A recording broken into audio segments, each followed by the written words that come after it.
उसका मेरे बदन को छूना मुझे बिल्कुल नहीं अच्छा लगता था। मैं अक्सर अम्मी से कहा करती थी कि ये मुझे जब छूता है मुझे अच्छा नहीं लगता। अस्सलाम वालेकुम माय यूट्यूब फैमिली, कैसे हैं आप सब? उम्मीद करती हूँ ठीक होंगे। मैं भी आप सबकी दुआओं के साथ में ठीक हूँ।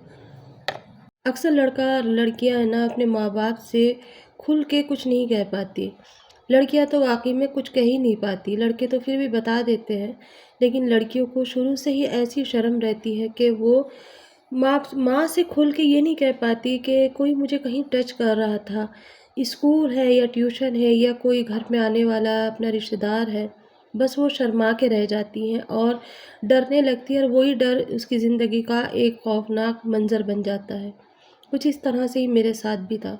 हमारे घर में एक मेरे पापा के दोस्त आया करते थे। अक्सर वो जब भी कभी आते मुझे गोद में बिठाते और घंटों बिठा कर के रखते। उनकी अच्छी एज थी। लेकिन जैसे-जैसे मैं बड़ी हो रही थी तो मुझे कहीं न कहीं ये महसूस हो रहा था कि कुछ चीज़ मुझे टच करती है। कोई चीज़ मेरे टच हो रही है और वो मुझे बहुत बेकार लगा करता। ये बातें कोई भी नहीं बताता, लेकिन मैंने हिम्मत करी क्योंकि कल को किसी बेटी के साथ हो तो उस कोई हादसा होने से पहले अगर वो अपनी माँ को बता दे तो वो उस चीज़ से बच जाएगी। क्योंकि अक्सर लड़कियाँ ये सारा सब कुछ झेलती है। मैंने तो बहुत लड़कियों को देखा है जो कि बताती ही नहीं घर वालों को कि हमारे साथ क्या हो रहा है, ख़ास करके माँ से और बाप से तो।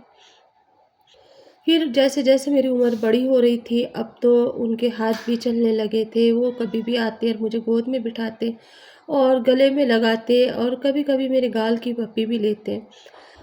बस मुझे ये सारी चीज़ें बहुत बुरी लग रही थी और मैंने अपनी अम्मी से कहा एक दिन कि अम्मी मुझे ना जब अंकल आते हैं ना तो बिल्कुल नहीं अच्छा लगता। उन्होंने कहा नहीं बेटा ऐसे नहीं कहते, पापा के बहुत सारे यार दोस्त नहीं हैं, वो एक ही हैं। अगर तुम उन्हें ऐसे कहोगे ना तो उन्हें बुरा लगेगा और ऐसी कोई बात नहीं है। मैंने तो देखा है उनको, वो तुम्हें अपनी बेटी की तरह प्यार करते हैं, डरा नहीं करते। नहीं तो माँ कोई और होती ना तो वो ये कहती कि अच्छा ऐसी बात है, कल से तुम उसके पास नहीं जाना। पर मेरी माँ ने मुझे ऐसा नहीं कहा। खैर मैं बड़ी होती जा रही थी लेकिन अब मैं उनसे कतराने लगी थी। मैं जिस टाइम वो आया करते थे मैं अक्सर बाहर चली जाया करती। लेकिन वो ज़बरदस्ती मुझे बुलाते और अपनी गोद में बिठाते। अब मेरी एज 12 साल हो चुकी थी। मुझे अच्छे बुरे का थोड़ा-थोड़ा पता चलने लगा था। मेरे मार्क्स कम आ गए और पढ़ाई में मैं कमज़ोर होती जा रही थी क्योंकि मैं ज़हनी तौर पे कमज़ोर पड़ रही थी। मेरे दिमाग से वो बातें नहीं हटती, वो उनका छूने का जो अंदाज़ रहता था ना, मैं पूरा दिन नहीं भूल पाती। अगर रात को भूलती फिर सुबह में फिर वही ताज़ा हो जाती। जैसे ही मेरे मार्क्स कम आए तो मेरे पापा ने कहा कि मैं तुम्हें ट्यूशन लगा दूँगा, मेरा दोस्त बहुत अच्छा ट्यूशन पढ़ाता है, वो घर पे ही आकर के तुम्हें ट्यूशन पढ़ा दिया करेगा। मैं पापा से कैसे कहती कि पापा आपका दोस्त अच्छा नहीं है, वो मुझे कहीं-कहीं हाथ लगाते हैं, लेकिन मैं पापा से नहीं कह पाई क्योंकि बाप की और बेटी के बीच में एक शर्म का पर्दा होता है, जिसे मैं तोड़ नहीं सकती थी और ना ही मेरे अंदर हिम्मत थी। अब तो ट्यूशन के बहाने वो 3-3 4-4 घंटे बिठा कर के रखते। जैसे ही अम्मी अंदर चली जाती और उनकी हरकतें शुरू हो जाती, अब तो वो पैरों पे से लेकर मांडी तक पे हाथ लगाने लगे थे मेरे। मुझे बहुत घिन सी आती थी जब वो चले जाते थे तो मेरा मन करता मैं नहा लूँ और जहाँ-जहाँ उन्होंने मेरे हाथ लगाए वो सारे बदन के हिस्से को खुरोच के डाल दूँ। अम्मी भी देखा करती थी लेकिन कुछ ऐसा ध्यान ही नहीं देती थी कि हाँ ये इसके साथ ऐसा हो रहा है या कभी उनके साथ नहीं हुआ था क्या। इस एज में हर एक लड़की इस दौर से ज़रूर गुजरती है, चाचा हो ताऊ हो अंकल हो कोई भी हो, लेकिन वो ज़रूर हाथ कहीं ना कहीं लगाते ज़रूर है क्योंकि कम उम्र की लड़कियों पे अक्सर आदमियों की गंदी नज़रें जमी हुई रहती हैं। खैर मेरा वक्त ऐसे ही गुजर रहा था, मैं डिप्रेशन में जा रही थी। एक दिन मैंने अपनी फ्रेंड से कहा कि तुम ट्यूशन कहाँ पढ़ती हो? मैं भी वहाँ पढ़ूँगी। उसने बताया कि मैं ऐसे-ऐसे एक लेडीज़ टीचर है, मैं उनके पास पढ़ती हूँ। मैंने घर पर आकर के कहा तो मेरे अम्मी ने और घर वालों ने कहा कि वहाँ पे हमें फ़ीस देनी पड़ेगी, ये तो बगैर फ़ीस के पढ़ाते हैं और बहुत अच्छा पढ़ाते हैं, तुम्हारा मन ही नहीं है पढ़ाई में। मैंने उनसे कहा कि मेरा मन बहुत है पढ़ाई में लेकिन मैं इनसे नहीं पढ़ना चाहती आप, लेकिन मेरे घर वालों में से ना किसी ने भी मेरी बात पे ध्यान नहीं दिया और लगातार मुझे उनसे पढ़ाने लगे। इसी तरह से पढ़ते-पढ़ते कुछ दिन गुज़र गए थे और मैं पढ़ाई में तो मन था ही नहीं मेरा। लेकिन अब उन्होंने एक नई बात सोच ली थी। उन्होंने कहा कि मैं यहाँ नहीं आ पाता हूँ, मुझे टाइम नहीं मिलता। एक काम करो, बिटिया को मेरे घर भेज दिया करो, मैं वहाँ आराम से पढ़ा दिया करूँगा। उनकी फैमिली में उनकी वाइफ तो थी नहीं। अब मुझे उनके घर भेजने पे घर वालों ने ज़ोर दिया। मैंने बहुत मना करा कि मैं घर पे नहीं पढ़ूँगी उनके, यहीं पर पढ़ाओ, मैं वहाँ नहीं जाना चाहती। लेकिन मैं नहीं बोल पा रही थी क्योंकि कोई सुनने वाला था ही नहीं। हर कोई अपनी अपनी ज़िंदगी में मगन था। यहाँ मैं अपनी गलती अपने माँ बाप को मानूँगी, सबसे ज़्यादा माँ को।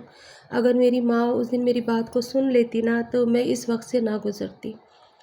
मेरी अम्मी ने मुझे बहुत डाँटा और मेरे पापा ने भी मुझे बहुत डाँटा, और फिर उसके बाद उनके घर मुझे ज़बरदस्ती मेरे पापा छोड़ कर के आए। वो तो मुझे छोड़ आए, उस दिन तो मैं सही से आ गई, कोई बात नहीं हुई, बस वो हाथ लगाने का तो उनका रहता ही था। 2-3 दिन के बाद में उन्होंने मेरे साथ वो हरकत करी जो कोई सुन भी नहीं सकता, कोई सह भी नहीं सकता। मैं किस तरह से आपसे बताऊँ, उन्होंने मेरे साथ क्या करा। उन्होंने मेरे साथ वो करा जो शादी से पहले किसी लड़की के साथ नहीं होता। और मैं चीखती रही, चिल्लाती रही, लेकिन उन्होंने मेरी एक ना सुनी और कहा, अगर तुमने इस बारे में घर पे किसी से भी जाके कुछ कहा ना, तो फिर देखना मैं तुम्हारा क्या हश्र करूँगा। वैसे भी तुम्हारे घर वाले तुम पे तो बिल्कुल भरोसा करते ही नहीं, और आगे तो बिल्कुल भी नहीं करेंगे। उस दिन मैं जैसे तैसे अपने घर आई, और आने के बाद में मेरा ये मन करा कि आज मैं अपने आप को ख़त्म कर दूँ। मेरी माँ मुझे देख रही थी, लेकिन मैंने उनसे ये कह दिया कि मेरी तबीयत ठीक नहीं है, और बस मैं अपने कमरे में जा लेटी। मेरे पेट में इतना तेज़ दर्द था कि मैं सह नहीं पा रही थी। बस जैसे तैसे आज का एक दिन निकल गया, फिर कल का निकला, फिर वही मेरे साथ। अब तो रोज़ ही रोज़ इस तरह से होने लगा था, लेकिन मैं किससे कहती। उन्होंने मेरे घर के अंदर मेरे माँ-बाप के दिमाग में ये बात डाल दी कि शायद मेरा किसी के लड़के के साथ अफ़ेयर है। शायद मैं किसी लड़के को पसंद करती हूँ और उससे मेरा गलत ताल्लुकात भी है।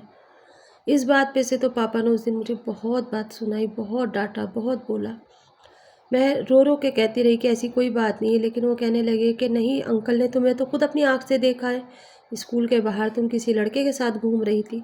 मैं उनसे कैसे कहती कि पापा वही मेरे साथ गलत कर रहे हैं, लेकिन मेरी बात पे कोई यकीन करने को तैयार नहीं था। इसी तरह से मेरे हाफ़ ईयरली पेपर निकल गए, उसमें मैं फ़ेल हो गई। अब तो मेरे ऊपर और ज़्यादा प्रेशराइज़ होने लगा, और ज़्यादा टाइम मुझे वहाँ भेजने लगे ताकि पढ़ो, दिल लगा के पढ़ो, तुम्हें वही अच्छे से पढ़ाएँगे। और मैं बचती रही, लेकिन मैं अपनी ज़िंदगी और अपनी इज़्ज़त को नहीं बचा सकी। एक दिन पता चला कि मैं प्रेग्नेंट हूँ। अब मैं क्या करूँ? मेरी बात पे तो कोई यकीन करेगा ही नहीं। लेकिन जब इस बात का मेरी माँ को पता चला कि मैं प्रेग्नेंट हूँ, तो उन्होंने मुझ पहले बहुत मारा। मार के कहने लगी, उस लड़के के साथ ये काम करा, पढ़ाई के बहाने तुम ये करती हो। मैंने उनसे कहा कि कोई लड़का नहीं है मेरी ज़िंदगी में, चाहे मेरे स्कूल में पूछ लो, चाहे चाहे जिससे पूछ लो, मेरी ज़िंदगी में कोई नहीं है। जो मेरी ज़िंदगी को बर्बाद कर रहा है, उसे आप लोग शेरी दे रहे हो, लेकिन आप में से कोई सुनने को तैयार नहीं।